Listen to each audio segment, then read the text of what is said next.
Well, Happy New Year, everyone. I don't know how many of you like to make New Year's resolutions. I'm not much of a New Year resolution guy myself, but this year is a big exception for me because I made a resolution, very rare for me. I resolved to pray about the weather way more often than I have been because this is just crazy. For those of you who enjoy making a New Year's resolution, although I don't, I understand why that can be so appealing to some of us. When you turn over the page and you see a brand new calendar year in front of us, it's almost like an artist might approach a blank canvas. And there's nothing on it yet, and you can envision how you can paint on it and how beautiful you can make it and what you can do with it. When you turn over the page to a new calendar year, for many of us, it can feel like an opportunity for a fresh start. Now, whether or not you make resolutions, I do think that all of us, because this isn't a church person thing, this is just a human thing, all of us in certain areas of our life would love to be able to make a fresh start. For example, for some of us, we would like to have a fresh start financially. Maybe you would love to somehow be able to roll back the finances back to the point of zero, or maybe get up to zero and start over again with finances. If you had that kind of fresh start, that would be amazing. For some of you, it might have to do with your career and job choices you've made. If you knew then what you know now, if you could get a fresh start on your career, maybe you would have chosen a different employer. Maybe you would have made a job transition along the way. Maybe you wouldn't have made a job transition along the way. Maybe you would have gotten into a different field completely, and you would love to have a fresh start with that. Or for some of you, maybe it has to do with education. You would love to be able to get a fresh start, go back to your first year of college or your first year of high school, and maybe or grade school, depending on how your education went. Take it more seriously, study harder, whatever it is, just to get a fresh start from that stage of life. It could have to do with anything, the way you raise your kids, a certain relationship. All of us know what it's like to wish we could have a blank canvas, a fresh start, a new outlook. Well, that's what we're going to be talking about in this message series. We're going to, over the course of 3 weeks, meet a man who needed a fresh start. He thought he needed a fresh start with his health. Maybe that applies to you with the new year. You've hit the gym. But what he's going to discover is that what he actually needed was a fresh start with God. Now, a fresh start with God is a little bit different than a resolution. A resolution can be good because you can use it to tackle a habit. There's a part of your life you want to change, so you're going to tackle this habit or this behavior, and you're going to change it. A fresh start with God is deeper than that. Most of our resolutions, they're right on the surface. They deal with something on a surface level, but a fresh start with God is something that runs deeper. It's something that happens at a heart level, and it changes you from the inside out. And as we get going, I want to make one thing very clear to everyone listening. No matter who you are, no matter what you've done, no matter what sense of guilt might linger in your mind when you think about the past, there is a God in heaven who wants to give you a fresh start. It does not matter how many opportunities he's given you to come back around to him and you said no, no, no, and you kept him at arm's length, but maybe it's a new year, so you came to church today. It doesn't matter how many times you have blown it. There is a God in heaven who knows your name, and he wants to give you as a gift a fresh start with him, regardless of your past. That's what we want to talk about over the course of this 3-week series. Now, to do that, we're going to spend our entire time in one chapter of the Bible. We're going to go to a book of the Old Testament called 2 Kings, or as you're in the table of content, it's 2 Kings. And in 2 Kings chapter 5, we're going to meet this man who needed the fresh start. Now, I want to warn you up front before we jump into the series.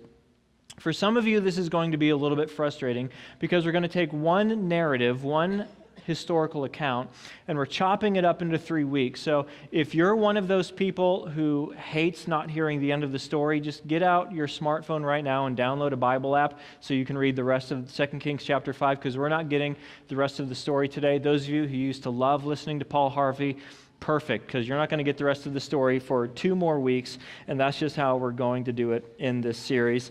In fact, some of you, we're not even going to get to all the details of everything we look at in the Bible today, but by the time this series is over, we'll wrap up all those details. But the big idea I want you to know going up front is God wants to give you a fresh start, and to learn about that, we're going to learn about a man who got a fresh start from God. His name was Naaman. Here's what we learn about him in 2 Kings chapter 5, verse 1. Now, Naaman was commander of the army of the king of Aram. Now, Aram was an ancient country that bordered the nation of ancient Israel. The time span of this is in the 800s BC. So we're going back 2,800 years in history to learn about this man named Naaman. There was a border conflict between the nation of Israel and between the nation of Aram.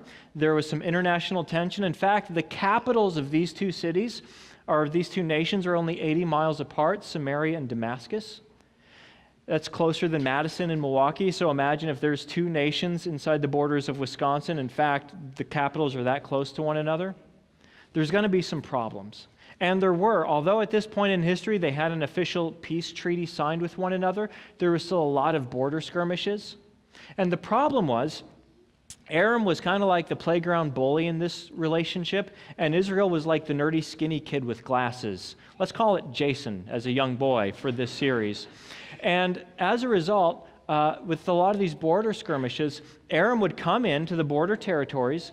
They would pick on the small towns. Apparently, the Arameans did not like to grow their own crops or mine their own gold. They would come into Israel, take their crops, take their gold, and in fact, take slaves from the Jewish population back to Aram and give them wedgies and kick sand on them while they were at it. That's just kind of how this thing worked. And Naaman is called the commander, which means he is the general of the army and the prime minister all rolled up into one. He is second in command of the entire nation. Only to the king himself, he's one heartbeat away from ruling the whole thing. That's Naaman. Now, here's what we know about him. He was a great man in the sight of his master and highly regarded because through him, the Lord, very interesting, the interpretation we have here, the Lord had given victory to Aram. He was a valiant soldier. Now, as we learn about this man, he had the dream life. He was a great man. His master thought he was the best because he made his master very influential, very powerful, and very rich. He was highly regarded by the people. Why? Well, because he was a winner on the battlefield and he was a valiant soldier. So this would have been a guy, he's lean, he's strong, he's tough, he was probably tall, dark, and handsome too. He was rich, he was powerful, he was influential, he was successful. He had the dream life anyone in that generation would have wanted. But then we see an interesting phrase at the end of this verse. But. Now, this is what's true of Naaman, and it's true of me, and it's true of you. Do you know what's true of all of us? Everyone in this room, everyone watching online? Every single one of us has a but. Go ahead, get the middle school laugh out of your system. Just let it out. You'll feel better. I don't care what kind of designer life you're trying to build for yourself. Like Naaman, there's a but. You might have everything going on in your career, but there's something going on at home. Or maybe you have everything going on at home, but there's something wrong with your career. Things are going fine in this area of your life, but you just went to the doctor and found out there's something with your health. Every single one of it. It has happened, it will happen, or you are in the middle of it right now. Things might be going well in every area of your life, but there's a betrayal. There's a financial disaster. There's something that came up that you could not foresee. It is inevitable in this life. Here was Naaman's, but he had leprosy. Leprosy, it was kind of like, it's hard to compare it. It's kind of like what AIDS is in our generation. We're not, there's a little bit of fear and scariness surrounding it. We're not quite sure how to react to someone who has it. That was leprosy in that generation. In leprosy, what would happen is blood flow would begin to restrict and nerve endings would begin to die, starting in the extremities of the body and kind of working in. And as the victim would lose nerve endings, they would lose feeling. And as they would lose feeling, they were susceptible to injury, damage to their toes, to their nose, to their fingers. And as the body parts got damaged, they would get disfigured and infected and even fall off. And eventually, the condition inevitably led to death. It was one of the most fearful things in that generation. And this one factor about Naaman's life, all of a sudden the rest of it doesn't really matter, does it? Hey, everyone loves you, but you have leprosy. Hey, you're incredibly successful, but you have leprosy. That's Naaman. He suddenly realizes he has a need. The self-sufficient man suddenly realizes he needs a fresh start with his health. And that's what begins this story. Next verse.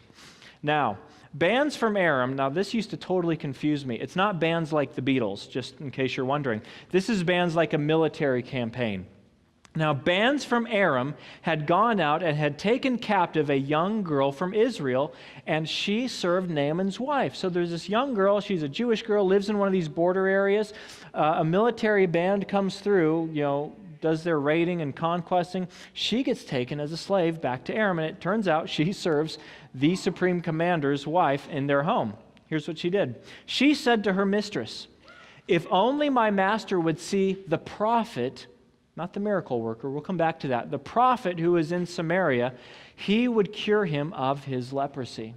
So this girl, she serves, she's a slave in this home. She understands the condition. She goes to Mrs. Naaman and said, if Mr. Naaman would go to Samaria and see the prophet who lives there, I know he could get healed. So Mrs. Naaman goes to Mr. Naaman and said, hey, the slave girl, the Jewish slave girl says that there's someone in Samaria, and I know things are kind of awkward right now, but there's someone there, she says, who can help you. So Mr. Naaman goes to his boss, he goes to the king. Naaman went to his master and told him what the girl from Israel had said. The king responds, "By all means go," the king of Aram replied. "I will send a letter to the king of Israel." Now remember, Naaman is incredibly valuable to the king of Aram. The king of Aram can't help him. He doesn't know what to do. Hey, it's worth a shot. What do we have to lose? So why don't you go ahead and go to the king of Israel, see if he can help. I'll write a letter of recommendation. Remember, I'm still the playground bully, and I'm sure we can persuade him to do whatever he can do to get this guy to help you. So Naaman packs up his horses, packs up his chariots, packs up his entourage, and he takes a trip west to go to Samaria, again, about 80 miles to get there and get some help. So Naaman left, taking with him 10 talents of silver, 6,000 shekels of gold, and 10 sets of clothing. Now, it's always impossible to translate ancient currencies and value of silver and gold into modern-day currencies and value of gold, but I will say this much. This is almost 800 pounds of silver and gold. At which point we say, why bother with the clothes? I think the 800 pounds will cover whatever fee there is. But the point is, Naaman is a man of means, he's a man of influence, he's a man of wealth, and he's a man of self-sufficiency.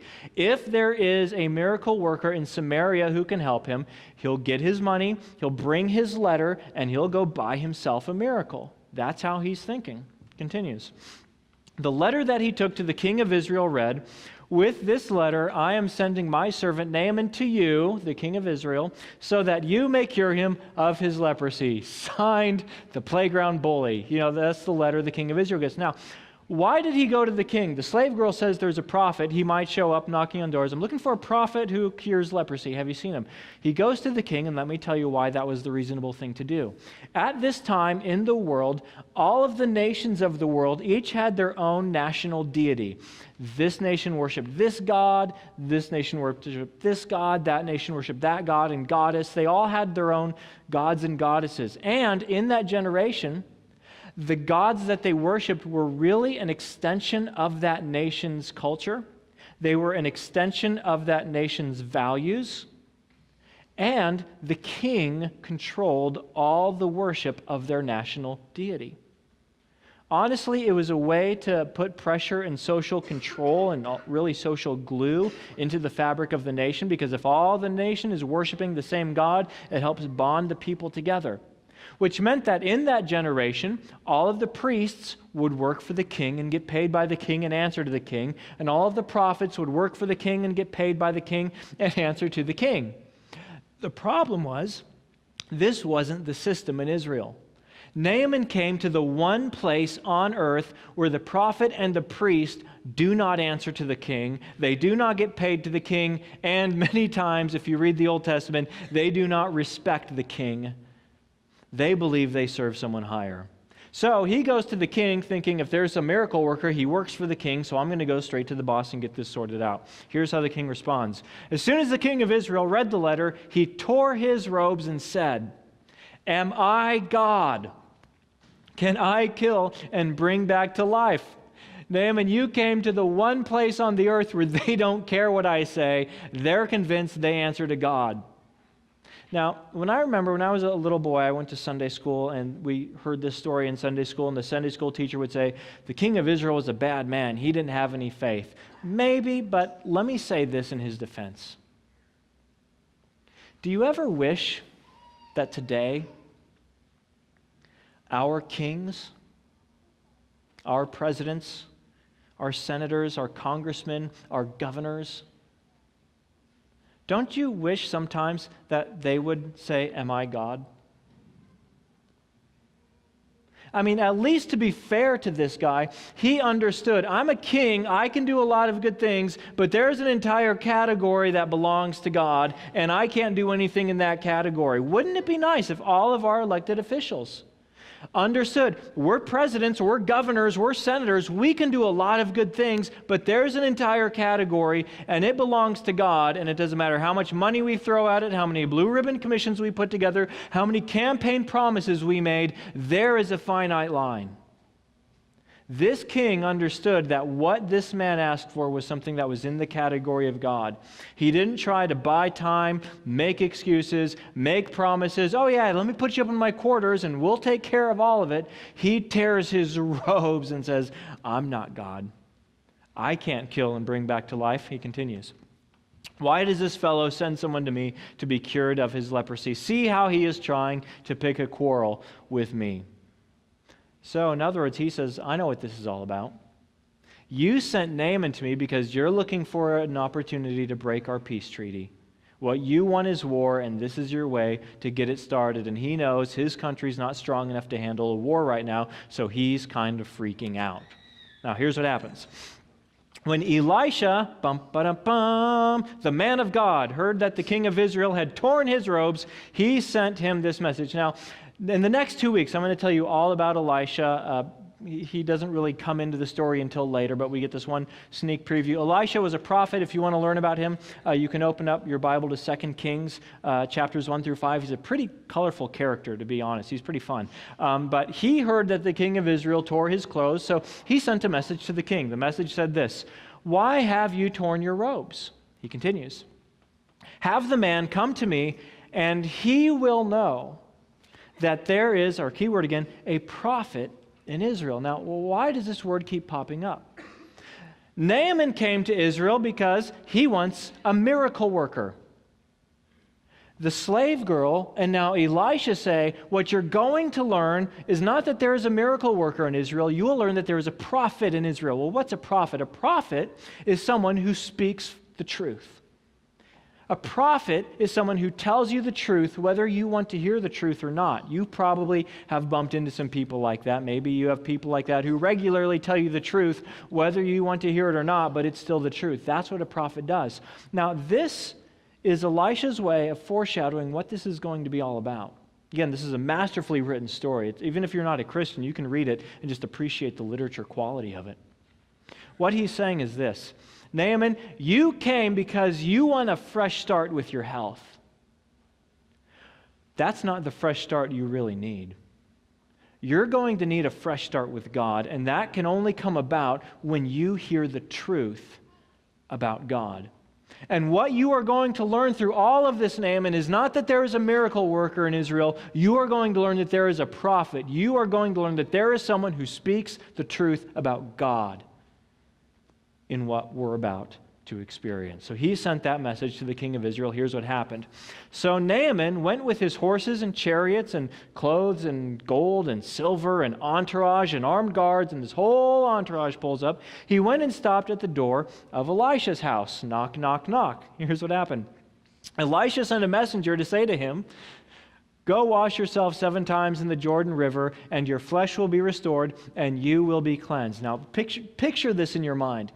This whole entourage rolls up. I mean, today it would be all the black GMC Suburbans rolling up, dark windows. Everybody gets out. Everyone's got their sidearm. And Elisha doesn't even come to the front door. Doesn't even give him basic respect. Grabs a messenger, says, "Oh, hey, a guy's out front. Can you tell him to do this? Thanks." Goes back to whatever he's doing, writing a letter or doing the dishes or the laundry. I don't know what Elisha's doing inside. Nobody knows because he doesn't even come out. Now, Naaman thought, as you and I would think reading this, if someone that important showed up at your door, and someone showed up at your door with that many vehicles or chariots, and if someone showed up at your door with that much money that they want to give to you because you can help them, because this was enough money to make Elisha the wealthiest man in his nation, wealthier than the king, you would probably at least come to the door. Naaman expected him to come to the door, be so impressed and honored that such an important man came, that Elisha would bow low and say, "I am not worthy of standing in your presence, my master. How may I serve thee?" That's what Naaman expected. Elisha is so insulting. He is so degrading to Naaman. We can hardly appreciate it. But Elisha is starting to send a message.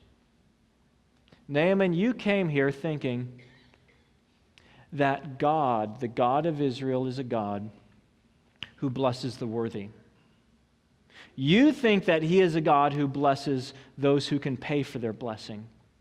You think that he is a God who blesses those who have the influence and power to achieve their blessing and his favor and his status. You have come to the one place on earth where the God does not bless the worthy, but the humble and the unworthy. And Elisha is going to do something that exposes his pride. Go and wash 7 times in the Jordan River, and you don't even get to meet me. Just go ahead and take care of that. Look how Naaman responds. But Naaman went away angry. Well, why is he angry? And said, "I thought," key words. See, I had a vision of how all of this would go down. I mapped it all out in my mind how all this would work. And you're not playing according to my script. I thought that he would surely come out and say to me, and stand and call in the name of the Lord his God, wave his hand over the spot, and cure me of my leprosy. I came with all this money and all these clothes and my letter from the king, and I was going to buy myself a blessing. And he was going to do the incantations and the chants and the mystical hocus pocus, and it was going to be a great show because I paid for front row tickets, and he's going to entertain me, and this whole thing will be taken care of just like that. I thought that's how all of this would go down, so he goes off in a rage. Because what he brought with him in addition to all of his money and influence was his self-sufficiency and his pride. And his pride was injured. His self-sufficiency was injured when he begins to realize, you're not going to let me buy what I came for? So he gets mad. Now, fortunately, he continues by saying why he's so mad. Are not Abana and Pharpar, the rivers of Damascus, better than any of the waters of Israel? Now, in case you're wondering, the answer to that question is yes. The Jordan River was a nasty little brown river. It was kind of like someone telling you, go take a bath in the Rock River. It's just, ew, I don't want to get in the water. It's just gross. The Abana and the Pharpar were much cleaner waters than the water of the Jordan River. Couldn't I wash in them and be cleansed? So he turned and he went off in a rage. See how mad this guy is because his pride was insulted. And why wouldn't it be? If he understands what this prophet is saying about the God of Israel, what he's saying is that according to this God and according to this prophet, Someone like me is no better than someone who bathes in the Jordan River? I mean, the peasants and the poorest of the poor bathe in the Jordan River. I'm somebody. If that's how this God treats people, that would mean that the priest serving in the temple of this God is no different than the prostitute working the street corner. How can that be that God would look at everyone and say, you're no better than anyone else? And he went off in a rage. Fortunately for him, he had some accountability partners, but I don't think he would have called them that. Look at what happens. Naaman's servants went to him and said, my father, very wise way to approach your boss when he's angry. My father, hypothetically, if the prophet had told you to do some great thing, would you not have done it? Says, listen, Naaman, listen. If Elisha had come to the door of his house, and if he had said to you, you want your blessing? Bring me the broom of the wicked witch of the west. Would you not have done it? Well, yeah, I would have done it. I would have been, yeah, I can get that. I'm going to be right back. I'm going to get that broom. If the prophet had said, Father, if he had said, listen, we're sick and tired of you stealing our crops and stealing our gold and stealing our people. You return it all, and this is going to stop. Would you not have gone back to your master and figured out a way to negotiate all this out so it worked? Well, yeah, I would have done that. I would have done anything to earn this blessing from this God. Continues. How much more then when he tells you, wash and be cleansed? So if you would have done the great thing, how much more when he asks for no great thing from you? If you would have done what seemed to be impossible only a month ago, but now because you need a blessing, you figure out a way to make it happen, how much more then when he says, wash and be cleansed? So that made sense to Naaman. So he went down and dipped himself in the Jordan 7 times, as the man of God had told him to do. And his flesh was restored and became clean like that of a young boy. Now, we're going to pause the narrative right here, because honestly, it's just getting going, but if we keep going, you won't make it to kickoff at 3:30 today. But before we end, there's a few things in here we need to unpack that set the foundation for everything else we're going to be talking about in this series. What we see in this verse is Naaman getting the beginning of his fresh start.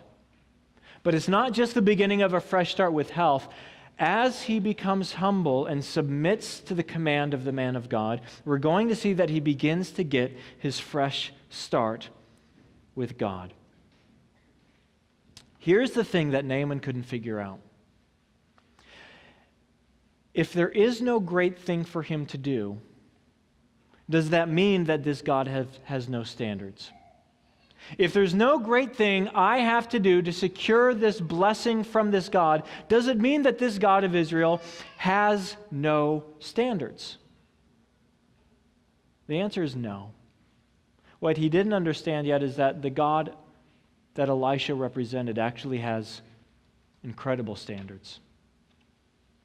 And if we truly knew and understood who this God is that Elisha served, then we would live for this God. We would worship this God. We would obey this God, and we would fully do that. But I don't do that. And you don't do that. Nobody does that. We, like Naaman, have too much pride. We're going to explore that next week. We have too much self-sufficiency where we're almost insulted when we look at someone who's worse than us and say, you mean that God would have a blessing for that person? I don't know if I can worship or respect a God who has a blessing for someone like that, because I'm a better person. What Naaman did not realize is that when it comes to the blessing of God and achieving his blessing and getting a fresh start, which is what he's going to get with God, what he doesn't realize is that God's standard is too high for Naaman or for me or for you to achieve. So it is something that God has to give by his kindness. It is something that he has to give according to his grace. Because according to this God, there is no difference between Jew and Gentile. There is no difference between male and female. There is no difference between social or economic classes. There's no difference between categories of sin. There's no difference. All have sinned and have fallen short of the glory of God. And all are justified freely by His grace through the redemption that came by Christ Jesus. You see, what Naaman was beginning to learn is the greatest deed, that great deed he needed to accomplish to secure the blessing of this God is to admit that there is no great deed that he can do. Or here's another way to say it. To become a Christian, or to secure God's blessing, or to get a fresh start with God, all you need is need. But unfortunately, too few of us recognize that we have it. But what Naaman learned is all you need is need. To recognize that we are dependent on this God. We don't bring things to the table except our needs. But that is how God gives us a fresh start. He gives it by grace. Now, what we're going to see through this entire account is that Naaman actually really is a great man. As if you translate his name into English, the name Naaman, it means pleasant, which is a very strange name for a supreme military commander. I am General Pleasant of the armies of Aram. Surrender your land. Yeah, it's kind of odd, but apparently he was a very nice guy, very fair guy. I think he was a good guy because he listened to his wife. Go ahead, get it out of your system, ladies. You'll feel better. He listened to the slave girl. He had to overcome his prejudices to go to a different country, a different ethnicity, to seek their God and their healing. But ultimately, it was his greatness that got in his way. And it was only when he could lay aside his self-sufficiency and recognize that he had a need, and that is his only need to secure the blessing of God, to be humble before Him, that he gets the fresh start. Now, here's where I want to end today. For you and I to have a fresh start with God, whether it's the beginning of a calendar year or any time in our life, all we need is need, because Jesus Christ is the Son of God who has met our needs. And before we leave, I want you to see that that is exactly what this text is talking about. You say, Jason, how can that be? This was written 800 years before Jesus was ever born, and the name Jesus doesn't even show up in the text. We just hear about Naaman and about Elisha. I'm going to beg to differ with you. Let me show you how. Remember, back in verse 3, we meet the true hero of this story. And we see the whole purpose of the story. Do you remember back in verse 3? The slave girl. The Jewish slave girl, she said to her mistress, if only my master would see the prophet who is in Samaria, he would cure him of his leprosy. Who is this slave girl? Well, the word girl that's used here in the original Hebrew language seems to indicate this is a preteen, maybe 10 to 13 years old. She's old enough to remember her homeland. She's old enough to remember that there's a prophet in Samaria who could cure Naaman of his disease. Now, if you know anything about the brutality of warfare in that generation, what probably happened, we're not sure, what probably happened is that when these bands from Aram went out, they came to her little town. Her parents would have been killed before her very eyes. If she had siblings, they too would have been hauled off into slavery. She was never going to see them again. And she was given a one-way ticket to a dead-end life. She was the wrong race in an Aramean society. She was the wrong economic class as a slave. She was the wrong gender in a patriarchal society. And she was young in a society that valued age and wisdom that comes along with it. She was the wrong everything. She had a one-way ticket to a dead-end life. And where does she happen to end up? In whose home does she happen to end up? As a slave in the home of the man who is responsible for doing this to her. The commander of the army of Aram. Which means that this girl had a choice to make. When she found out that her master had leprosy, she could have rejoiced in her heart. She could have said, karma goes around, comes around, and it has come around. And oh, you lost another finger today. Oh, that's horrible. And did I mention I'm going to dance on your grave when you die? As she would lie awake in bed at night, reliving the horror of being taken from her home, forced into slavery, given a dead-end life by this man. But she didn't do that. Look at how she says this. If only my master. Well, what is there in her voice, in her words? There's empathy. There is love. There is compassion. There is grace in her words for the man who did this to her. How in the world could she do that? Well, it's simple, really. She could either have suffered her pain and turned it into resentment and bitterness and hardness, and she wouldn't have been useful. Or she could suffer through her pain, take it on herself, and through suffering and pain, choose to forgive, pay the price for his sin against her, and forgive him, and love him, and serve him. It's costly forgiveness. Now, you already know what costly forgiveness is. You've probably noticed there are some times when people sin against you, and it's really easy to forgive them. And do you know why it's easy to forgive them? Because it's not that big of a deal. Okay, if someone does $5 worth of damage to you and they say, I'm sorry, will you forgive me? What do you care? It's $5 worth of damage. What if someone does $10,000 worth of sinning against you? You know, what if someone breaks into your home, messes with your family? Then forgiveness costs something. Then forgiveness becomes very difficult.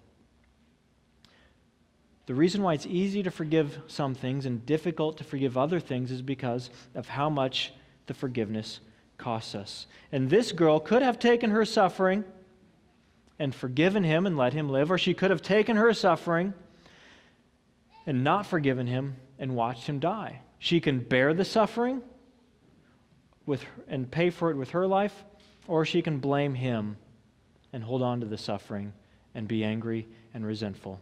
And she chooses to forgive. She chooses to love. When you're sinned against, it is so satisfying in the short term to get angry and to get bitter and to get resentful. But it does something to your heart. It makes you hard. It makes you resentful. It makes you bitter. It makes you useless as a person. You've met people like that, haven't you? Maybe to some degree you are like that. Well, we find here is a girl who paid the price of forgiveness. She paid the price through her suffering of usefulness. She forgave, and as a result, she became useful. Kind, warm, soft, compassionate. The kind of person who can influence and make a difference in this world. The kind of person who lives free even though she is a slave. And she pleaded that Naaman would go to the prophet in Israel, and Naaman listened to her word, and he was saved. Do you see it? Do you see that this girl is not to be an example for you? She's an indicator for us. She is an example of the ultimate and greater suffering servant, Jesus Christ. When you and I have sinned against God, Jesus decided to pay the price of usefulness. He was separated from his Father, like this girl was separated from her parents. Only for him, the separation caused much greater pain, much greater sorrow, much greater loss. And we, the human race, looked down on him, spit on him, tortured him, abused him, crucified him. And as he looked down on the human race from the cross, he said, Father, forgive them. Jesus decided to pay the price for our sin. Instead of becoming resentful and angry that we sinned against him and disobeyed him, he bore the suffering servant of God. He bore that loss for you. He bore that pain for you so that he could have a heart that loves and forgives and is useful. The reason why we learn about this girl, we don't even learn her name. We don't know where she comes from. We never hear from her again. Is because her point is to illustrate that you and I have a suffering servant in Jesus Christ. In fact, fill in this blank. You have a suffering servant who paid the price of forgiveness. And the reason why you can have a fresh start, and the reason why this fresh start does not come by you earning the blessing of God, is because you have a suffering servant who paid the price for your forgiveness, and you have that in Jesus Christ, and because of him, you can have a fresh start with God. So here's the question. Are you suffering right now? Has someone wronged you in a way, and you're holding on to that pain?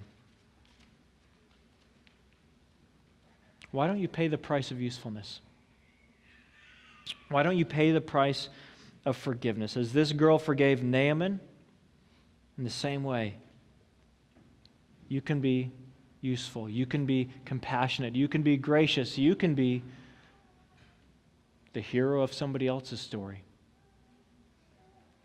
And the reason why you can do this is not because you and I have it in ourselves, but because you and I have a suffering servant in Jesus Christ. She is the illustration of the Savior who was to come, the ultimate suffering servant who gives that fresh start with God. Now, have you ever found it a challenge? Have you ever found it difficult to deeply and fully believe that God just wants to give you a fresh start through Jesus? Is that hard to believe sometimes? If so, don't miss next week. Let me pray for you.